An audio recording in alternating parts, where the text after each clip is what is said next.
What's going on, guys? Happy championship week. Anybody? No juice back here? I'm the only one? No, but just so excited for our players. On pins and needles through Saturday night into Sunday morning.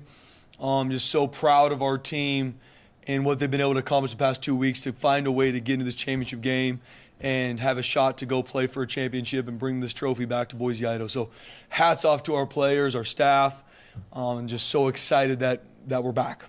Did you get the chance to share the news with the team? I didn't from a timing standpoint, so we were just able to send it out. We were able to text our whole team prior to coming out and then send the media post. We didn't get with our teams a little bit later yesterday.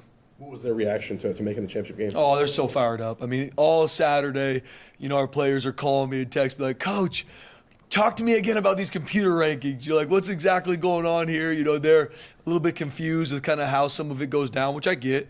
And so they were, same as me, ready and hanging on every tweet, everything that came out about, the potential of the game and what was happening. So I know when it came out, I think around 9 o'clock yesterday, our team was fired up and ready.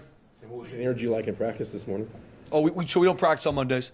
So Mondays is all meetings for us, and just this is our players' day off. So it's more just us as a staff. But I know our guys coming through, watching film on their own, just like they've done the past 2 weeks, though. And that's the thing that we talked about yesterday. Is yes, it is championship week, but that doesn't mean you deviate from the process that got you here.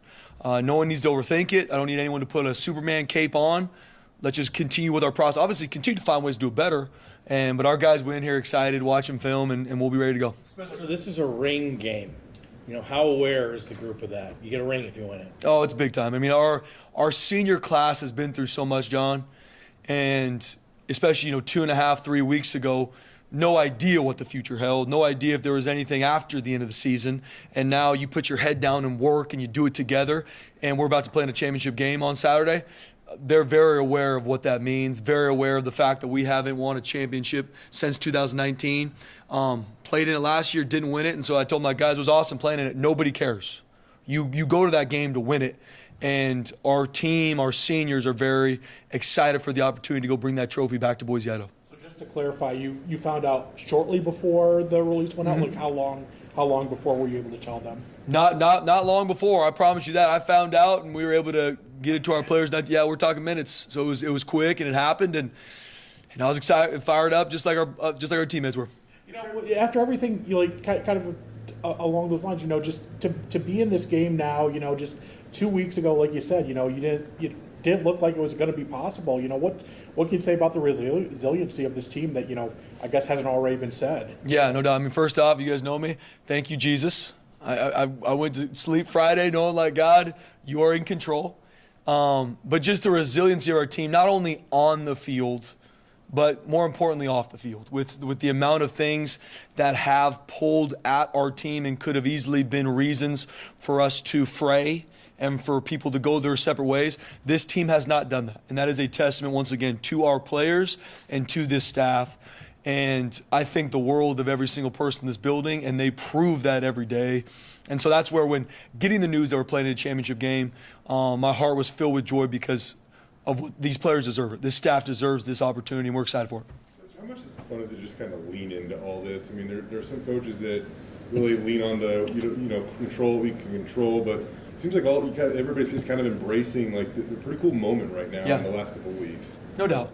It's an awesome opportunity with our players for this community, Jay, and especially when you look back and see, like I said a couple weeks ago, when things didn't feel like this, when there was a lot of different feelings around the Boise State football program, and now playing in a championship, these seniors that have done so much for this place, so much for me, now get an opportunity to go bring this trophy back home.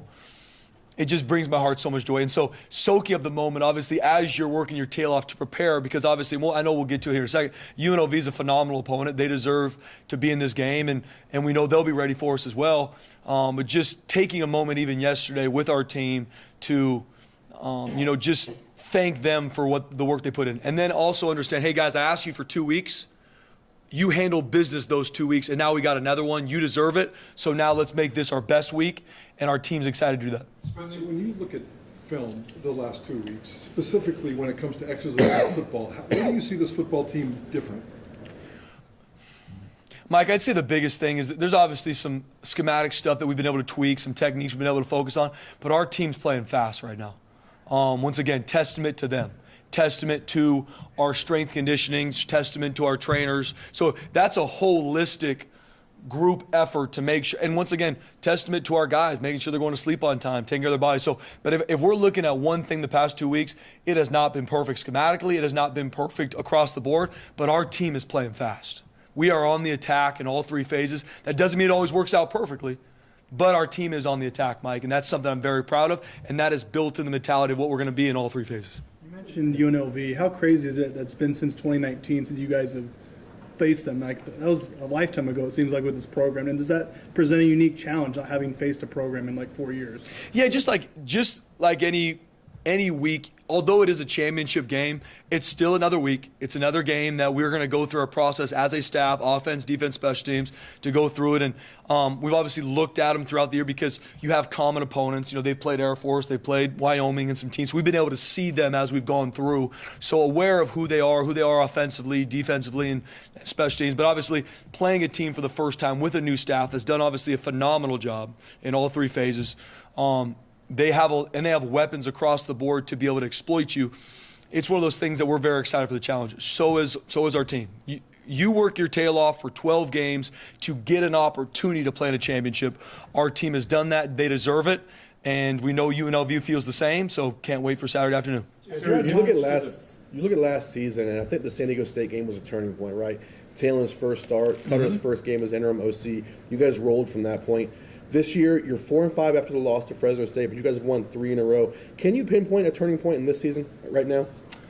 I don't know if there's going to be one moment, Ron. I do know that through adversity, our team's gotten even closer, which shows truly who you are as a team. Because when you go through adversity, like we've been through the past couple weeks, you find out who your leaders are, you find out how much you truly love each other, because like we talked about last week, love is action, love is sacrifice. And you could say, oh, I love you, but if there's no action to match that, if there's no sacrifice to match those words, then you're just blowing smoke, right? So our team being through some of the adversity, I mean, after the Mexico game, head coach gets let go, there's a lot of uncertainty. Our team, our leaders, our captains came together, and there was no flinching. There was no hesitation. It was like, Coach, we're doing this together. We got your back. Let's go to work. And then all of a sudden, we're watching Utah State film 2 hours later. That's a testament to this group. So was it just that moment? No, I think it's always been in them. That's who this group is. That's who these players are. But I'm excited now that people can continue to see that in a big way. You're seeing it now on a big stage, what we've seen for a long time, and they deserve all the They deserve all the credit they're getting now, because that's who they are as people, that's who they are as men. Is there a different feel to the championship game when you haven't faced them? Is there a different preparation that you have to do, maybe that if you had played somebody before? Just the vibe of playing somebody for a first time versus a second. You know, I think whenever you play in a championship game and it's the second time you played them in a season, which we've had to do a lot here with our title runs, it's just it results in different issues, because you're trying to think, okay, what are they going to do? We keep some of the same game plan? How much do we change? How much do we evolve? When you play someone for the first time in a championship game, like we talked about, it's 1 week. This is what we got. This is the preparation we have. Obviously, as coaches, we've been able to do some background work into it, but at the end of the day, we got 1 week. And we're going to work our tail off to have the best plan for our players. If you guys want to take a walk down that hall upstairs, our guys are in there studying film, prepping, so they can have the confidence to play the way they want to on Saturday. And so we're going through our process, Bob, no different than any other week. Obviously, fully aware of what is at stake, fully aware of why these players came to Boise State. You come to Boise State to win championships, and them being able to have that opportunity this Saturday absolutely fires me up. They deserve it. And so playing someone for the first time this year, regardless, it's this week, and this is what we're focused on. It's championship week. Have you had time to reflect on the fact, and I don't even know if you're aware of it, but you're only the second interim coach to ever take a team to a conference championship game. Just to be able to do that, what does it take as a coach to really be able to pull these guys together? Yeah, I mean, you guys know how I'm going to answer that. Someone told me that the other day, and I was very, just excited. But I'm excited for our players because, guys, they deserve all the credit. Our staff deserves all the credit. And I know I'm being a dead horse when I answer these questions, but that's truly how I feel. I'm blessed to be around them.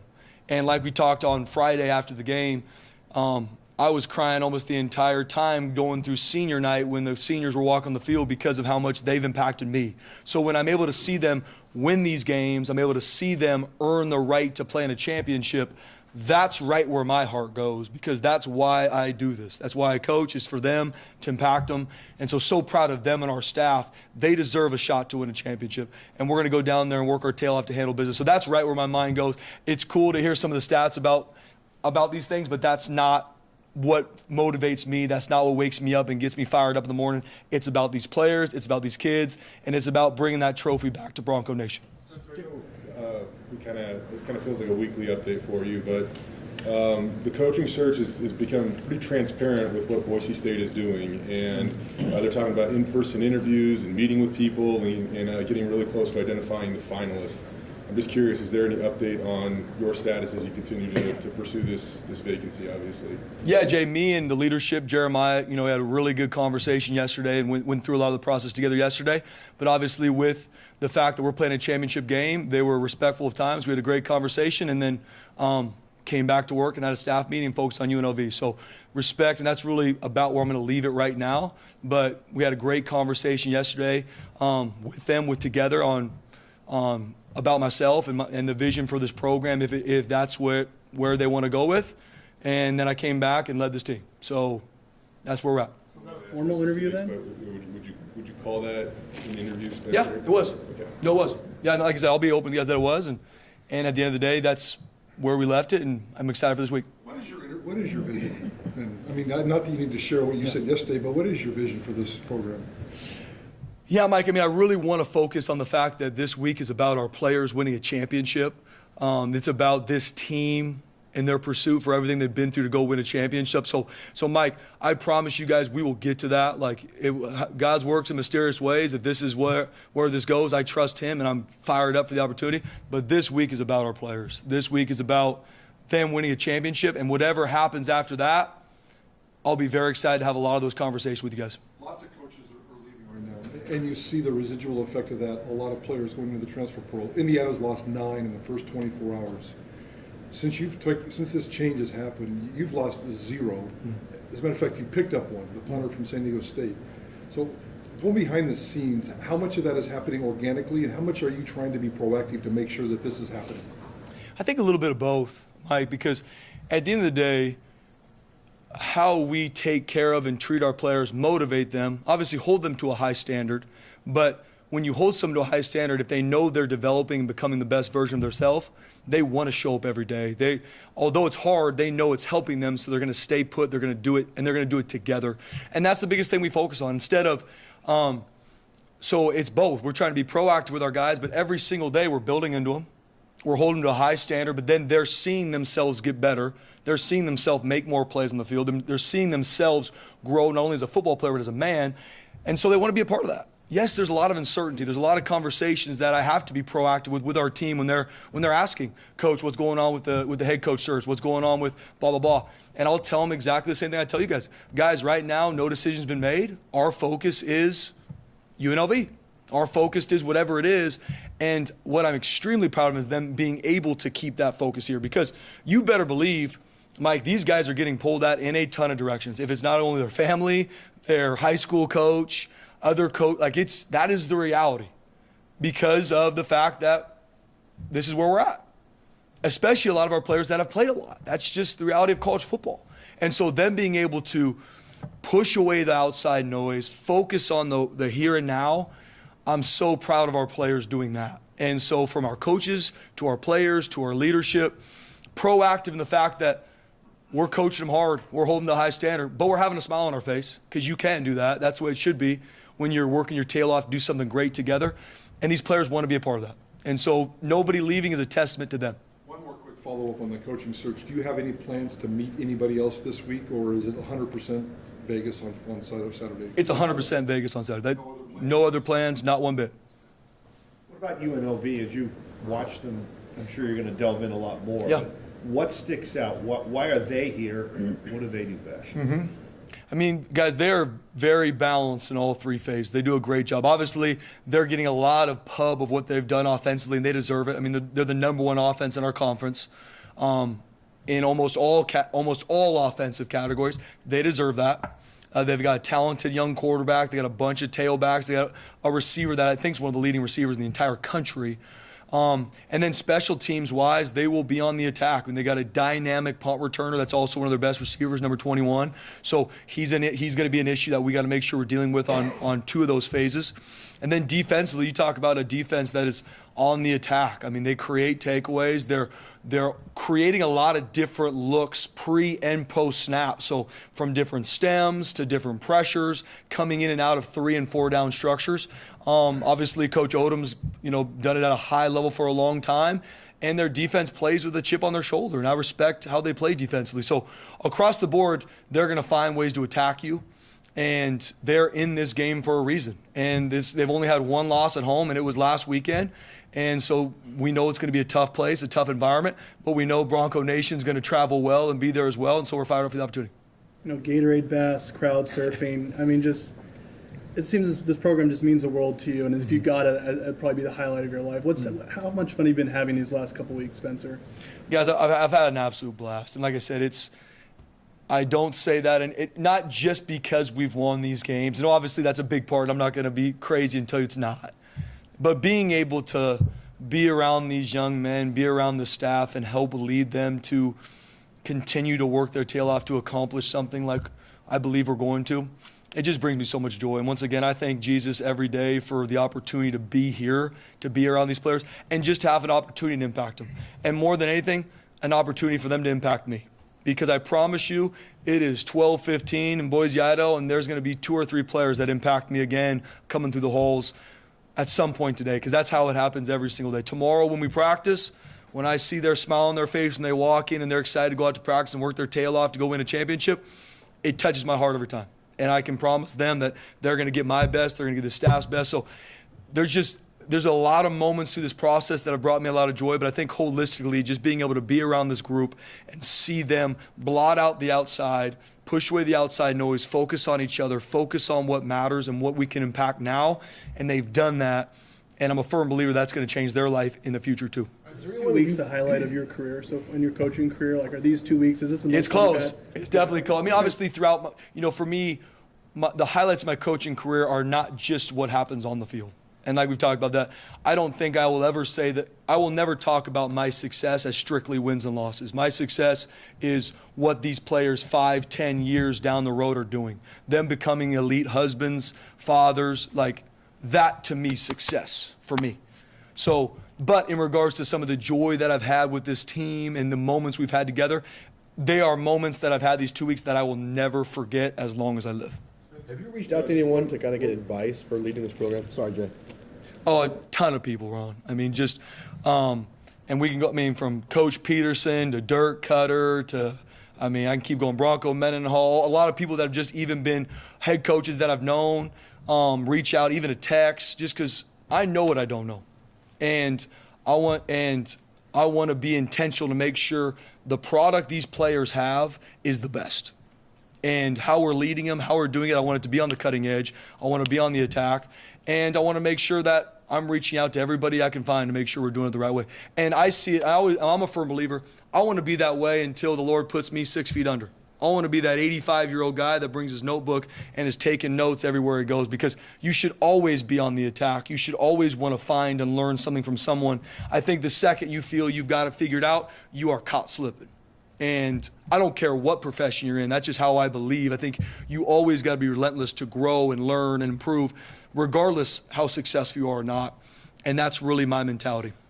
A little more about the coaching search. Jeremiah Dickey, when he announced you were the interim, he said it's not a matter of if, it's a matter of when you'll become a head coach. He reiterated that on our pregame show on Saturday. Chris Peterson on Fox, I don't know if you saw it or not, but he essentially said something very, very similar about you.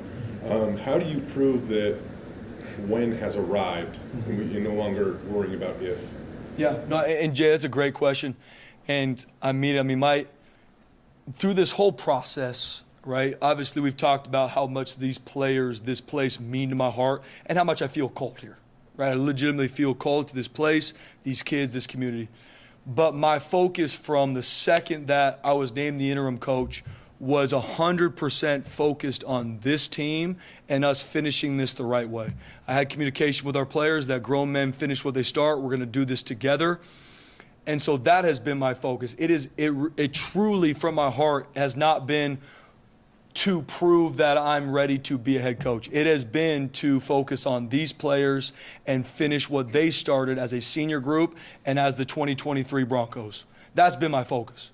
If that is enough, if that proves that I am ready to who needs that, then that fires me up and I'm ready for it. If it doesn't, then God's got other plans. But my focus is this team. And so I do not wake up every day and trying to be somebody I'm not, trying to do something that someone will look at and approve of. I'm doing everything that I'm passionate about in my heart, in my soul, that is going to put these players in the best possible situation on and off the field. Because that is me. That's my motivation. That's my passion, is these young men. And I'm a firm believer that that will create greatness not only in their lives but on the football field, and excited to do that. When you hear that praise and you hear the players' response, the love they give you, and the success, do you feel like you've done enough, though, to be warranted for this job, to be considered? We'll find out. That guy, because that's really, and I'm telling you this, that is where my mindset is. I trust Jeremiah fully. I trust the good Lord fully. And my focus this week is on this game and on these seniors. Because once again, I've had great conversations about the job. I come in here and I look at DJ Schramm, Riley Smith, Dimitri Washington, Garrett Kerr, and George Halani, and I'm like, I promise you there's no stone unturned. There's nothing I won't do for you and us winning this game, because you guys deserve it. That's my focus. That's what and whatever happens after that, if that proves what needs to be proved, that's awesome. But that's my focus, because that's why I coach, is to be able to impact these young men and give them everything. Fail, learn from, grow from it, grab that in life.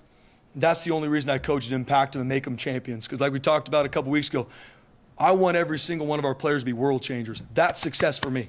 10 years from now, when I see all these guys being great husbands, fathers, business leaders, NFL football players, and doing it the right way, that is success.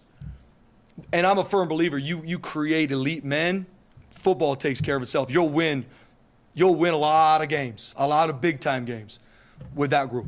Spencer, kind of an off-the-wall, non-coach related question.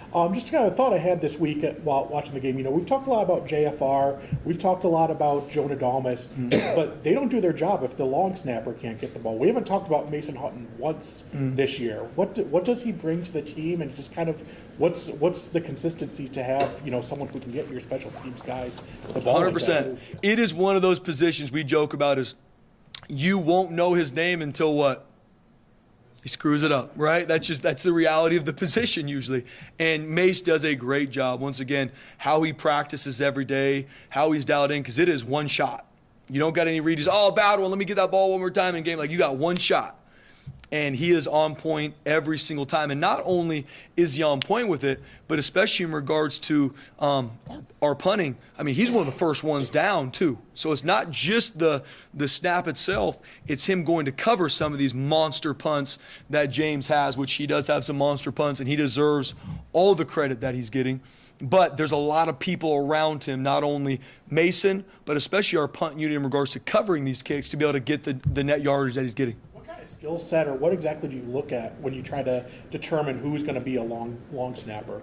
That's a great question. I know it has become its own kind of recruiting, almost like quarterback recruiting, where they've got their own camps and different things where you can go. It's the same for specialists. So in regards to punters, kickers, and long snappers. So from coaching to looking at, a lot of times, more times than not, long snappers are longer limbed so that they can create that velocity that Mace does, which Mason is. But it's a skill set that you work on. It's not something that all of a sudden you walk out to the practice field and say, hey, I want to try long snapping today. It's something he's worked on consistently. And so how on point he is with his long snaps comes from practice, comes from time. And he's been on point this season, and we need every bit of it. Spencer, Bush Hamdan, obviously high-level FBS offensive coordinator. I think that's been proven this Yes. year. He said Yes. he wants to be a head coach sometime too. Should he be considered for this gig, if not other gigs? And how are you and Bush handling that? He doesn't know if he's going to be here next year. Yeah, I think the world of Bush Hamdan, and we've said that before. I mean, not only just in regards to who he is as an offensive coordinator, but who he is also as a staff member and as a teammate to me. We've obviously been through a lot together. Didn't really know Bush a lot until he got hired here last January, and we've grown very close. I think the world of not only, like I said, who he is as a person, but who he is as an offensive mind. And he's been able to create and be on the attack this year offensively, even with some of the injuries and things that have happened. I think the world of what Bush has done. And whatever that turns out to be for Bush, head coach here, somewhere else, I support and thank the world of Bush Hamdan and always will. You mentioned talking to Bronco Mendenhall about the job. I mean, how do you know him and what's your relationship like? Just over the years, being able to, there's for me, I am that guy that if I find your number through the process, I'm going to probably bug you about something because I'm going to try, and if it's a scheme, if it's something with leadership impacting kids. So me and Bronco were able to get to know each other 3 or 4 years ago, talking through personnel. There was one of their coaches we were talking to from a job standpoint, and we just became friends. We don't talk all the time, but he just became a guy that I really respect how he's handled this profession, how he handled it as a head coach. And like I said, don't know him extremely well, but have a ton of respect for him. And so it's always been a great resource for me in regards just to picking his brain about leadership and coaching and just how to handle some certain situations. You mentioned the list of coaches that you turned to for advice. Was there a common thread in the advice they gave you? The common thread was Spencer, be yourself. That would be the common thread. Be yourself. Spencer, we know you, your passion, your love for these kids, your energy, be you. Never change for anybody, be you. That would be there would be other things in it, but the common thread was that, Spencer, never change, be you.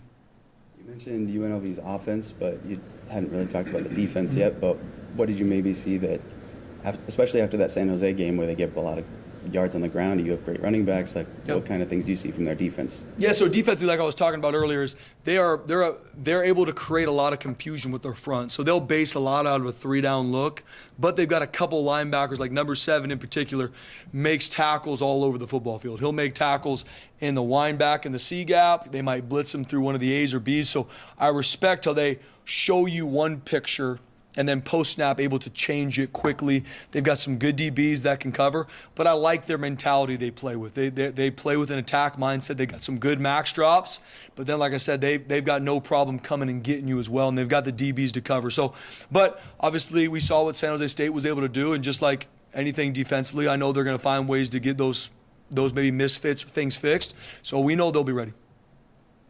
How impressed have you been with the growth of Andrew Simpson this season? I mean, he's playing in a cast. He seems like he makes a big impact in every play, and he's got the leadership. It seems like not too many sophomores can do what he can do. I'm glad you asked about Andrew because he is a guy that I love coaching, love being around, and I'm so excited about his future. I mean, we're talking about a redshirt sophomore that played a couple games last year because of guys getting banged up, played a lot towards the end of the year, came in as the starter, got banged up against Washington, kind of really hurt his ankle. And ever since coming back from that, not only has he broke his hand and had some other things, but you talk about a guy that has been on the attack he's got over 15, I think, tackles for loss. Him and Ahmed together have over 30 tackles for loss. He's got sacks. We put him everywhere on the football field. Good luck trying to find where number 10 is. I mean, he's on the edge. He's on one side of the field. He's on the other. So that takes a lot of prep. It takes a lot of time. And that's where he has grown a ton this year. He's always been a savvy football player. He's always been a great blitzer, a great rusher, and has a good knack for finding the football. But where he's grown a lot this year, and I give DJ Schramm a lot of credit as the senior in that room, is the prep time it takes to have confidence and play the way he is. The other thing that I love about Drew is this young man wants to make every play. He's that guy that will be frustrated if they're running the ball the other way. If he's covering a guy, he'll maybe show like he's open just so he can jump the route. He wants to make every play, and you love that mentality. And we've been able to really fine-tune it this year, and he's made a ton of plays. I mean, even on Friday, you talk about a couple big-time TFLs and even a sack that he was able to chase down from the backside.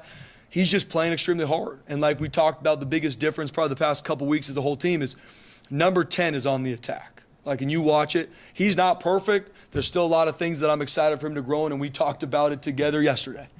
But my man is on the attack, and he's going to continue to be that way. And he was in here Saturday watching UNLV film. He'll be ready to go. Ashton's touchdown, the 75-yarder, what role do the linemen kind of play in that? I mean, those guys were 20, 30 yards downfield in the hurry No question. to help spring that thing. Ashton Genty deserves every single thing he's getting right now, and more. Who also deserves a ton of credit is our offensive line. And it's always the unsung hero for the running backs or the quarterback who's not getting touched, throwing the touchdowns. But our offensive line, you talk about a group that Coach Keene, Coach Potter, from a run game and a pass protection standpoint, have done a great job with. They show up to work every day. They put their hard hat on, and they practice their tail off.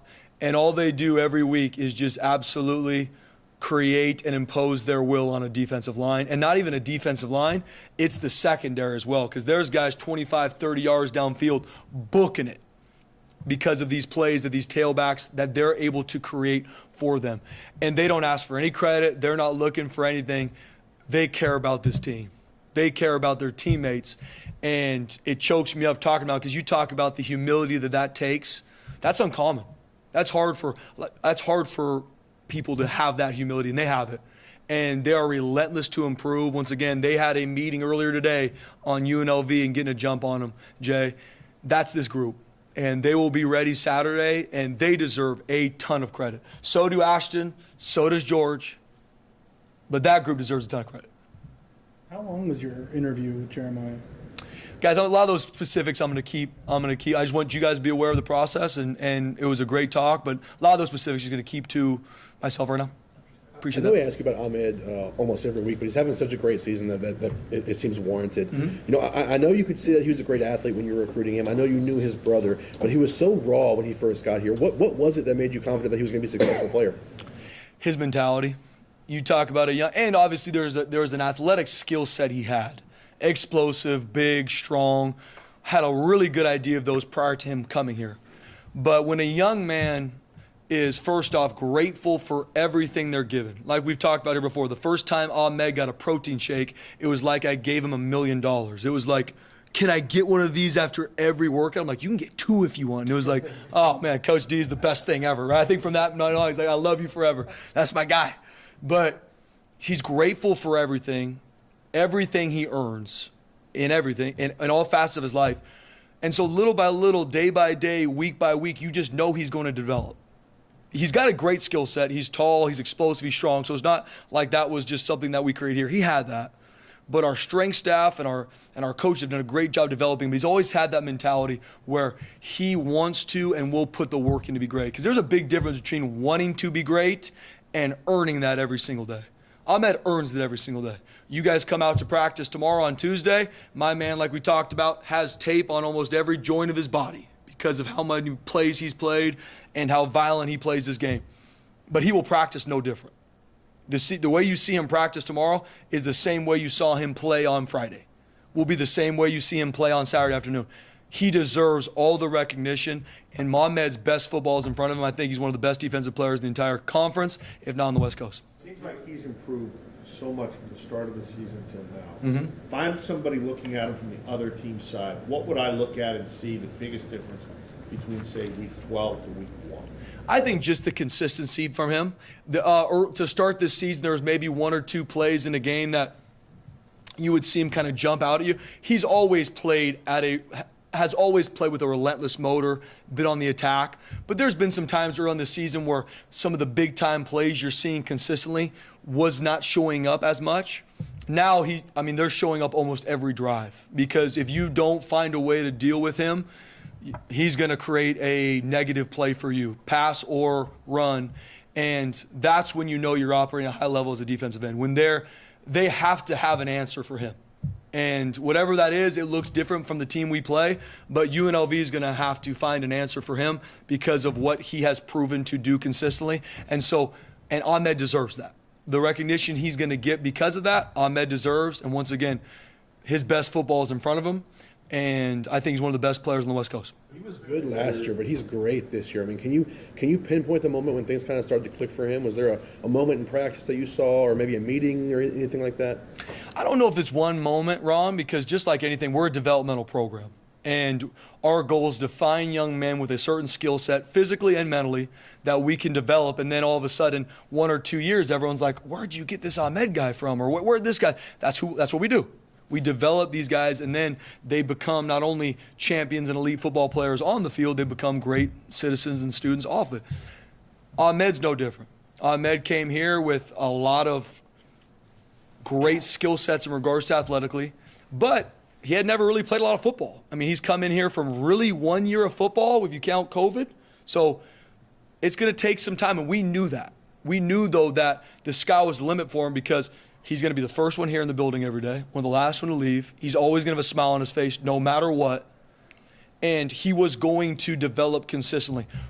That looks different for everybody. Sometimes it might take a year, sometimes it might take 2 years, but every player in this entire building is developing. Every coach in this building, me included, is developing. That's what we work our tail off to do every single day, every week.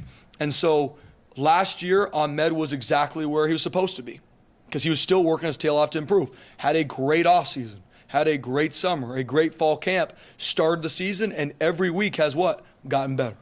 And that's the same way he's going to be to finish the season. The same offseason he's going to have from January, February, same spring ball, and he's going to keep getting, I promise you, Game 1 of 2024 will be the best game he's played. Spencer, if you had any individual have a higher tackling grade than what Alexander Tubner did Nope. Alex Tubner's been lights out tackling, and he has eliminated some big-time plays that could have showed up. And it's not just last week now, Jay. I mean, we pull up the Utah State film. He had a couple monster tackles that if he doesn't get them down, those are big-time runs. And a guy that, similar to some of these other guys we're talking about, doesn't want any credit. He needs zero motivation from me. He looks at me, he's like, Coach, I got him. We're going to go get this thing done. Let's roll. That's who he is. And a guy that is relentless to improve and grow. He has the absolute respect of his teammates because he's earned it. Not because he's talked about it, because he's earned it. And then he goes out in the field and proves it every single day. Had some big-time tackles on Friday, Jay, and we needed every single one of those. And we're going to need even more of them on Saturday coming up. I was a little skeptical if we'd see DJ at close to what DJ has been before just because of the injuries, but it seems like DJ's getting a little closer to what we've seen him at his peak. What did you think of the way DJ played? DJ had his best game this season, especially since being injured. His best game this season Friday. And a guy that on a short week plays every snap the week before, on a short week, fighting his tail off, living in the training room. You guys think I'm joking here. He might have a sleeping bag in there because of how much he cares about this place and wants to be healthy, and goes out and does what he does on Friday because he loves his teammates. And him in particular was a guy that when we were going through the senior day, like I almost couldn't even look at him just because how much he's given to me, how much he's given to his teammates. Very emotional for me. So I told him, like, hey, if I don't say anything to you, it's not because I can barely speak because of how much I absolutely adore that young man because of how he's touched me and how he's touched his teammates. Spencer, James Ferguson Reynolds, he might find out if he gets to go to the award show, if you would accompany him, how the situation would work. Oh, yeah. Also, maybe Ashton Genty's going to get Mountain West Player of the Year, offensive tomorrow. Just all that stuff going on. Just your thoughts. I'm sure you're excited about your guys. Oh, so our guys deserve every bit of it. Once again, like we talked about to start, there was a lot of reasons for our team to become frayed, for people to start looking for the door. Nobody in this building did that. And so the recognition these guys are getting, they deserve every bit of it. And I'll be one of the first set and more. Like James absolutely deserves to be in the finalist and have a shot to earn that award. He deserves every bit of it. Ashton Genty, same. And even more awards. Like that's how I feel about these guys. Once again, I watch them every day. I see the work they put in. And I watch a lot of football across the country. And seeing a couple of these guys get these awards, they deserve every bit of it. And some. And that's my opinion on it. Anything else? One more. Yeah. Jaden Virgin, blast from the past, like might be just because he rocks his old college number, but physique-wise and stuff, he reminds me almost of like a young Tyrone Crawford a little bit there too. Is that an okay comp, bad comp, and what continues for him to show up on the film each and every week? I think it's a close one, Jay. I really do agree with you, but same, a redshirt freshman that maybe not from a production standpoint that you would look at on a stat sheet, but played his best game on Friday, Jaden Virgin. Wasn't maybe the TFLs or the sacks that he's gotten prior, but what we asked him to do defensively, what we asked him to do as a team, he worked his tail off to do that. And there was a lot of situations against a triple option attack where that is not easy. And a young redshirt freshman doing that consistently for his teammates, I saw him after the game and I told him those exact things, and I mean it. I think it was his best game he's played all season, and his best football is in front of him as well. Anything else? All right, thank you. Appreciate you guys. Thanks, man. Hey, Merry Christmas, fellas. Thanks, Coach. See you guys now. What? Oh, yeah, Rachel had the second it's Thanksgiving over. It's up. Okay, so it's recording. The number's moving?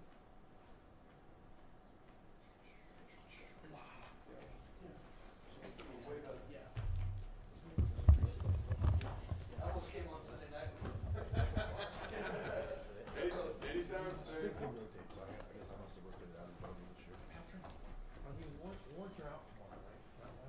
Yes. Just before we get started, I believe it's going to be a noon release, but Mountain West All-Conference and Support Awards will be announced tomorrow.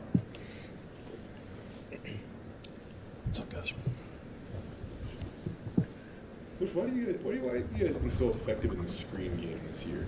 I don't know. I think we've really, certainly made an emphasis starting with a downhill running attack and creating explosive plays off of that with the play action game. So I think there's been a lot of, recognize it's not a run, look to go protect the play action pass, and sometimes you can lose sight of those running backs. When Asher caught that ball on the sideline, what's going through your mind? I mean, he didn't. I mean, obviously he didn't have much room on the sideline there, but he did have a little bit of space. So, like, what's going through your mind there? Yeah, I think I said it, maybe a couple times with him is you take your eyes to the call sheet for what's the next call. You think you've created a first down play, and then, you kind of hear the roar, you hear the buzz, and again, he's just one of those rare talents. You get him the ball in space.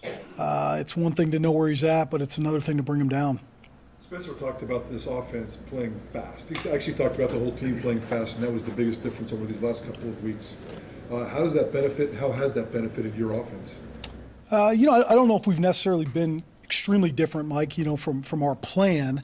And again, I applaud this staff. I applaud these players. I think there's been a level of consistency for a long time now. But I do think when you do look at the last 3 weeks, I think there's a level of playing complementary, understanding what it's going to take to win the game on all three phases. And that's certainly critical when you look, certainly in these types of games we're about to play this week. What has Spencer done differently that's made you say, yeah, okay, that was probably a smart thing to do now that he's head coach? Anything stand out to you? I think I said this, John, a little bit. It's just being himself. I think you get into this situation and you think, oh, man, now I'm in this head coaching role. I got to act a certain way. I got to be different. But he's been genuine. He's been exactly who he is. I think one of the best things he's done is he asked for 2 weeks from these players. And there was so much going on, even looking back at that New Mexico week, how to keep these guys focused. And it was that one day at a time. And certainly not being a cliche, if you will, but, yeah, one day at a time. And I need you guys for 2 weeks. And because of the commitment of everybody in this building for those 2 weeks, it's created a third week for us. And I think it's been that approach, one day at a time, that he's done a tremendous job with. And I really, again, commend our players for the focus they've had. With everything that he's done, do you feel like he's done enough to be, validated for this job? I think you guys asked me this when they named him as the interim. I know everybody sees this as a right now thing, whether he's the head coach here in six weeks, whether he's the head coach somewhere else in 6 weeks, 2 years. I think what he's done is he's let the country know he's ready, and so I know a lot of these decisions are there's a lot of factors that go into it, but leaders don't grow on trees, and he's done a tremendous job. You've went through a lot this year. You're a high-level OC. Are you ready? Has this taught you stuff? Should you be considered for this gig, Bush? Again, I look, I feel ready. And I keep going back to this. If you're in this profession and you don't want to walk into a group of 18 to 22-year-olds and have the ability to lead them both on and off the field, sometimes I don't think it's worth it. And so I'm extremely excited for the opportunity, whether one day it happens here, wherever it happens. But certainly this experience has been another great teaching lesson of a lot of things that we're looking to build on. Have you interviewed for the job, or will you interview for the job? Have you asked to interview for the job? I have not had those conversations. Is there enough time, Bush, and Spencer giving it to you? Because, you want to focus on the here and now, but you obviously, you don't know where your future is going to be. And as I said, high-level OC, like you have things you need to do too. Is there enough time for you to just focus on the now without trying to figure out what is next? Yeah, I think, John, I think it's like, man, we go through this every year. We do. And I think maybe a younger version of me would have been looking at the what ifs and what's next. But I'll say this, 10 years ago, like if you asked me, could you be exactly in this situation at your alma mater playing for a conference championship, which hasn't been won since 2019, I'd tell you I'd take this any day of the week. So I'm very cognizant of that, and I think about all the situations maybe over the last couple of years, even at the success Missouri's had this year, what it takes to stay focused in these last couple of weeks. You don't get these opportunities every day. What do you see from Taylor in the last 2 weeks specifically? It seems like you're putting him in really good positions, and he's taking care of business. Yeah, I think Taylor's so interesting because, you know what you're going to get with him. And I think that's the thing for him moving forward as well. I think, again, like 13 for 17 in that last game, did a lot of really good things. There's always those one or two plays that you wish you had back, and so I've always said this. I'm so fired up for his progression at this position because we know the high-end stuff is there. We know what those big plays look like when he creates them. We also know for the last 50 years at this position, it's always about, the decision-making, the accuracy. Those are the things, that are going to be so vital in his development. And I think, again, I've said it, his personality, who he is, allows him to continue to take those steps. I know we brought up Fulton a couple of times, but he went in, I know it was just for one snap, whatever. What is he capable of, though, if you have to call on him or something like that? Yeah, you never really know. He hadn't taken a ton of reps by any means, but there is a certain level with Colt. Again, I've talked about these unsung heroes, if you will, of this club and a lot of teams across the country where that guy shows up and his situation may not be what he wants it to be, but he gives you everything he has day in and day out. He's been a guy that Taylon's relied on. He's been a guy that Maddox has relied on. He knows the plans as well as anybody in the building. And so there's certainly a lot of trust with our staff and him. I asked you about the screens a little bit earlier on. The athleticism of your linemen, how does that kind of factor into some of the stuff you're doing with that? Yeah, Jay, I think it's huge. I do, because you look at all these screens. Again, the back kind of gets you what he can get on the front end, but it's those blocks 30, 40, 50 yards down the field that can really create a bunch of these explosive plays. So the athleticism we've had up front has been something we've relied on the whole year, running the mid-zone play, the wide zone play, if you will, forcing guys to play us laterally, I think has led to the top 10 in rushing in the country. And again, we've relied on that across the board. Is Maddox in the building, and is he giving you a set of eyes? Is he being involved in Monday through Friday type stuff? He is. We thought it was important last week. He was actually upstairs with me in the box. It's just tough. It's you look at a guy that you feel is every bit as responsible for where we're at right now and not getting to finish it.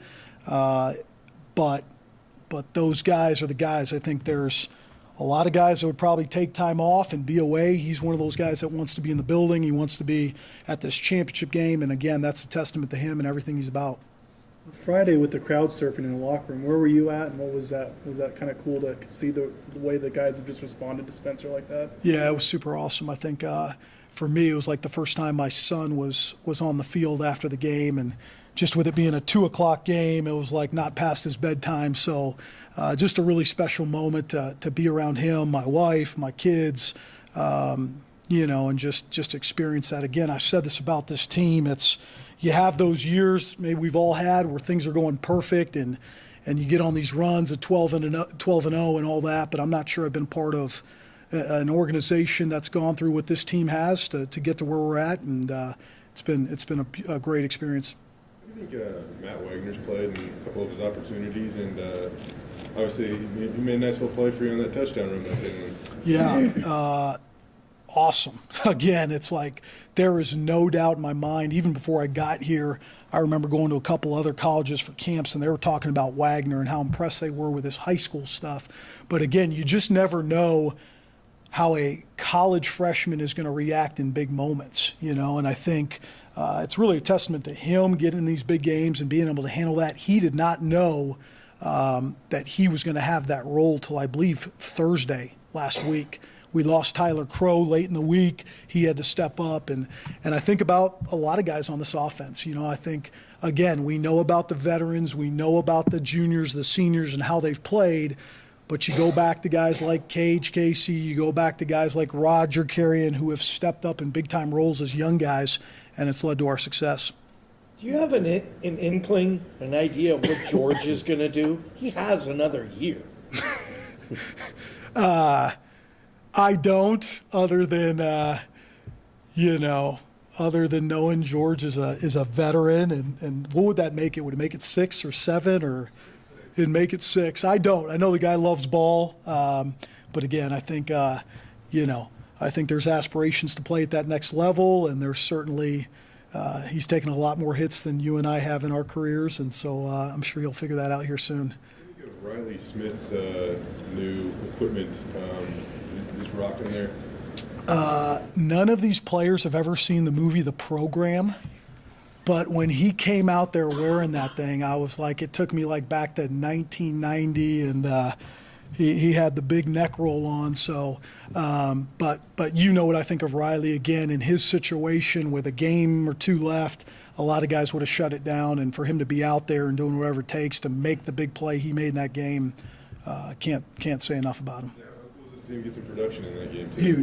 Huge. Again, I mean, look, it's leadership, and it starts with the players. And when you got a guy like that who maybe things haven't gone exactly how you want it to go, but you show up here every single day with a great attitude, those are the guys you root for. I've been coaching here for a while, or we've been coaching in Period for a while, Bush. Have you experienced something like this team has the last couple of weeks with just this turnaround, with this special energy? Have you experienced something like this with what's been going on here before? No, I think it feels different, and I think it feels different for sure. And I wish I had a better way of saying it. It's been a mixture of not just our staff, not just our players, but our support staff. I think everybody just kind of banding together, if you will, taking one day at a time, focusing on what's next. And it's been impressive, I think, in all phases. I think Louder kind of ran a corner route towards the sideline, and Talon was that one of the better balls Talon's thrown this year? I mean, that seemed to show. You said you see the ceiling at times. Is that a glimpse of the ceiling? Yeah, I think so. I mean, again, I really go back to this with him. I don't necessarily think it's he can't make this throw consistently. It always comes down to decision making at that position, when to pull the trigger, when not to. I really wanted to send a message to him, after that first interception, and be on the attack on that next play and throw that ball down the field. I think it's important. I think for a guy like that who I know that interception's probably going to be with him for the rest of his career, and me too. I don't even know if I have recovered from that yet, but we wanted to be aggressive, and I wanted to let him know, hey, it was going to take him being aggressive, making throws for us to win that game. Ashton Jeanty, maybe the Mountain West Offensive Player of the Year. We'll find out tomorrow. What would your case be to make it for Ashton Jeanty? And do you have a personal number one highlight touchdown run he's had this year? You've seen him probably a million times on film. Yeah. It's hard. I mean, I think there was that run versus San Diego State, In particular, I think it was maybe the ball was on our 35-yard line, just the amount of different guys that he made miss. My case for him is what does this year look like if he doesn't miss 2 or 3 games? I look at the production that he's put up. This is outstanding production for a guy, some of the best production maybe we've had in school history, for a guy that missed 3 games and probably wasn't fully healthy for another 1 or 2 games, So I think that speaks volumes to him, and I'm excited to watch him run for the Broncos for a long time. What would be your case for Spencer Danielson if you were to, Yeah, I think, so much of it is retention these days, and I think everybody knows that, right? Like, you got a lot of players on this team that need to stay at Boise State, and that's just the truth. This isn't a place you want to leave. There's no reason to leave this place. We've had first-round draft picks. We've had second-round draft picks. We're a top 25 program year in and year out, and I think the resiliency of what we've done here in the last couple weeks will lead to big years ahead. I think for a lot of you guys knowing, you talk about that Fiesta Bowl year that got this thing started with Zabransky and those guys. You look at the year before that, and you look at maybe starting 1-2, tough road loss to Georgia, tough loss to Oregon State. Sometimes it's the resiliency of these kind of years and these kind of teams that catapult you, if you will, to the future success. The O-line, with their consistency that they've had this year, every game day, how confident are you when you can line up and get something accomplished with those guys, or at least try to create some momentum with those guys? Yeah, I think the run game, on the whole, Jay, if you will, and super confident. I mean, they are as prepared as any offensive line group I've been around. In a weird way, coordinators, you get to come up here and do these press conferences. I've talked about the job Tim Keene's done. I've talked about the job Nate Potter's done, Jimmy Montgomery, what those guys have done across the boards as impressive as I've been around. I think for Tim's sake, again, you see what this O-line's doing this year, but as you guys know, it goes back to the last 2 or 3 years recruiting those guys, developing those guys like Ben Dooley, Cade Beresford, Mason Randolph was a huge get here. It was a huge recruiting battle. And when you go win those battles, you start to see what it looks like when you have one of the more athletic centers in the country, and that's what you're seeing right now. Anything else? You made a reference to a younger version of yourself when you played here in 5, 6, 7, 8, 2005.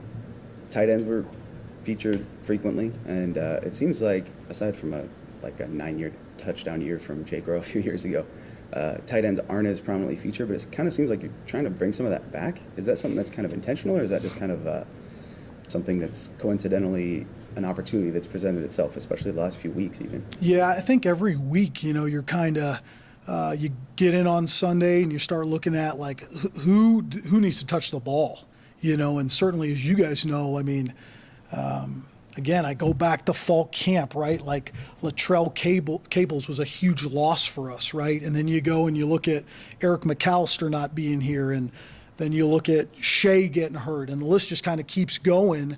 And it provided some opportunities for those tight ends in the pass game, and I really think they've stepped up, And so in both these situations where we look at, okay, if we've got 45 plays on mixed downs, who needs to touch the ball? I think both Riley and Matt are in that discussion. And so that's what you're always looking at. You're looking certainly at the play design and how to attack the defense, but more so it's who needs to touch the ball. So when you make that bad call, they still make you look good. So. Okay. Talking about UNLV real quick. Kind of looking at UNLV's defense, it doesn't look like they're particularly great anywhere, but they're just kind of good in a lot of places. How would you kind of assess UNLV's defense and what you'll face on Saturday? Yeah, I mean, again, been dealing with these guys for a long time. Coach Odom and when he was at Arkansas in those 3 years, and Mike, I believe, was the linebackers coach there, and then took over when Barry left. And so these guys do a really good job. They've always had this great mixture of bend but don't break, but still have the ability to apply pressure. And we've talked about it a little bit, from being a little bit unconventional. These guys are not necessarily your standard style of defense, right? Sometimes they play with 3 D linemen. Sometimes they play with 4 D linemen.